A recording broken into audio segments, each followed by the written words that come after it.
So my research was focused on postpartum dysgalactia syndrome. So what we did was we just went into a commercial system, and then our goal was to identify sows as they developed symptoms for this condition, and we collected blood samples from these animals at right after farrowing, but then also at presentation of clinical symptoms. So our goals were just to see if we could determine if there were markers in the blood, like inflammatory markers, metabolites, or analytes or what things are already changing at that, first day after farrowing that could potentially be used for detection of this condition later on in lactation.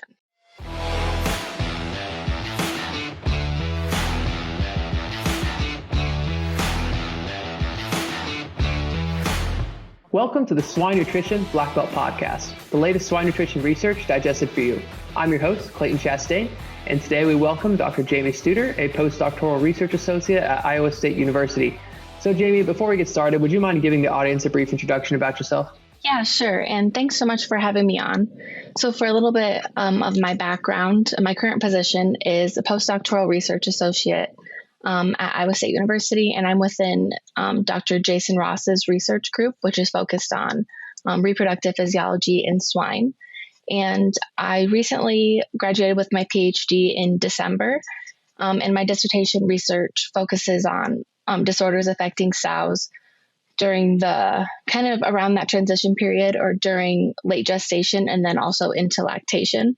So I've done some work on pelvic organ prolapse, but then the main portion of my work is on postpartum dysgalactia syndrome and lactation disorders in swine.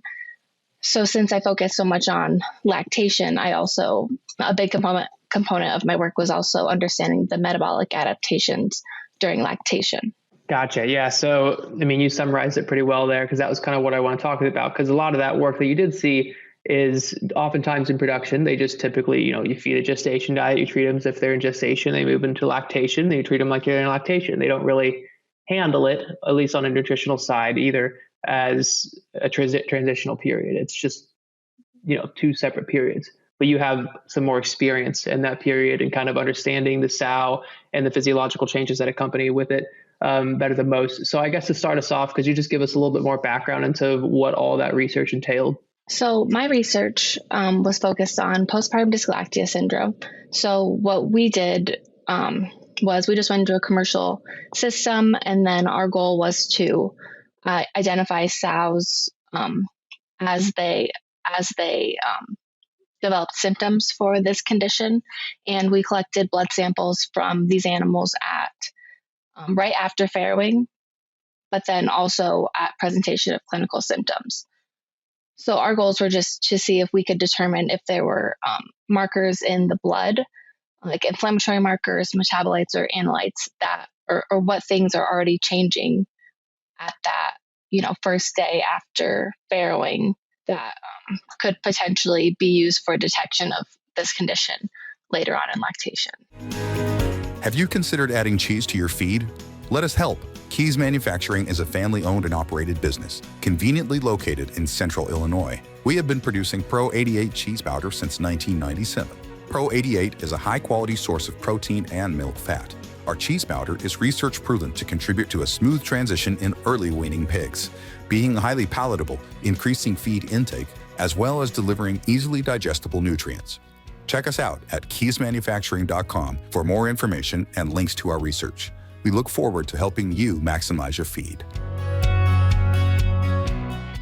So then also when looking at that transition period for the sows and looking at it in regards to like mortality and longevity and kind of its importance there, how big of a role does it play in that field?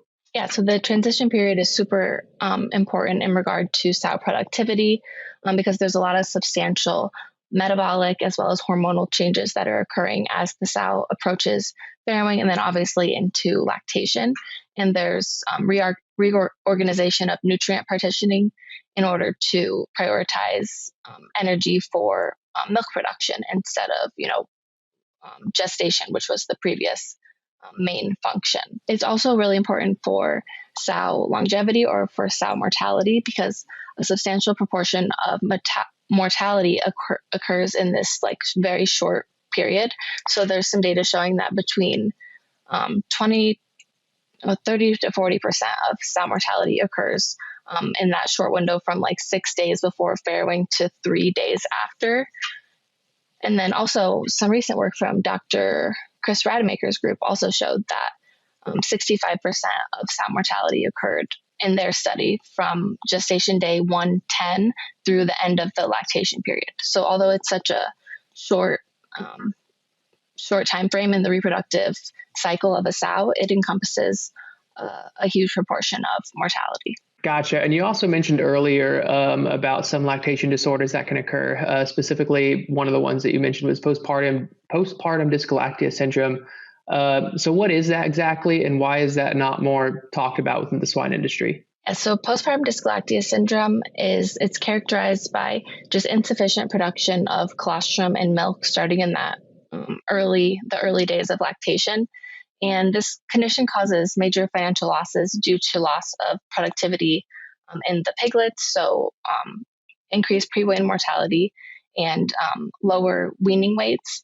And these piglets can also be compromised in growth during the post-weaning phase as well.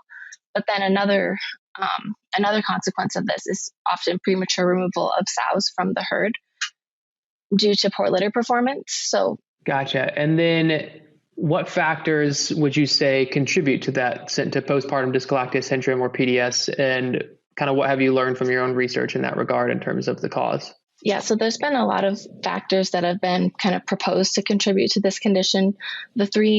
Some of the main ones would be genetics and body condition of modern sows. So modern sows are, hyper prolific. They have these larger litters, but then they also have increased carcass leanness, which could reduce the availability of back fat as an energy source during lactation. And then there's also another component is immune activation is believed to play a central role. So infiltration of pathogens at epithelial barriers or at mucosal tissue sites. So this would be like the gastrointestinal tract, think like leaky gut, or the mammary gland with mastitis, or the urogenital tract with uterine infections such as metritis or endometritis, or a urinary tract infection. And then another component is the involvement of stress, because obviously this period is a stressful period in the lifetime of a sow. There's a lot of metabolic and hormonal changes occurring, as well as environmental changes, and stress and also metabolic stress can disrupt the integrity of these epithelial barriers, as well as the interplay between immune signals like cytokines and things like that, and then also these hormones in the neuroendocrine response can cause partitioning of nutrients to different resources. Gotcha. And lastly, when looking at some of the sows' metabolic adaptations and nutrient partitioning during that transition period from late gestation to lactation, why is that not well understood or not really regarded much in the swine industry? There is some work that's done to try to understand these metabolic adaptations, but when you think of the dairy industry, they have a really good understanding of what's happening and when it's happening, and the temporal changes in different hormones, and also energetically important metabolites like glucose or non-esterified fatty acids. And this is because obviously in the dairy industry, they can easily measure milk production. And in sows, measuring milk yield is just really difficult. Gotcha. Some people will try to extrapolate what's learned from the dairy industry into, sows, because it does seem like it would be the same thing. We have the transition period, and you would think like, milk production is increasing dramatically. So they're going to go into negative energy balance like right away. And there's just a lot of differences between sows and dairy cows, especially in regard to lactation curves. So in sows, their milk production is kind of increasing gradually just due to the gastrointestinal system of the piglets. Another complexity with postpartum dysgalactia syndrome is just that there have been many names used to describe problems with lactation failure or reduced milk production during lactation throughout the literature. So one of these terms would be mastitis, metritis, agalactia, or MMA. And this was the main term used prior to PDS. And this syndrome MMA is just a little confusing because it's kind of more describing when mastitis is the central symptom, but then metritis or endometritis is not always involved. And then also agalactia is not as common as reduced milk production or hypogalactia. So then that added a lot of confusion in regard to MMA. So they've kind of switched to considering MMA like a subcategory of PDS, and then adapted PDS as the kind of the all-encompassing syndrome. All right. Well, I believe that's all the time we have. So thank you again, Jamie, for being a guest on today's show. Thank you. Yep. And to everyone else, thank you for listening to the Swine Nutrition Blackbelt Podcast. Please visit us at swinenutritionblackbelt.com. And don't forget to subscribe to our podcast channel so you won't miss out on the next episode. See you next week.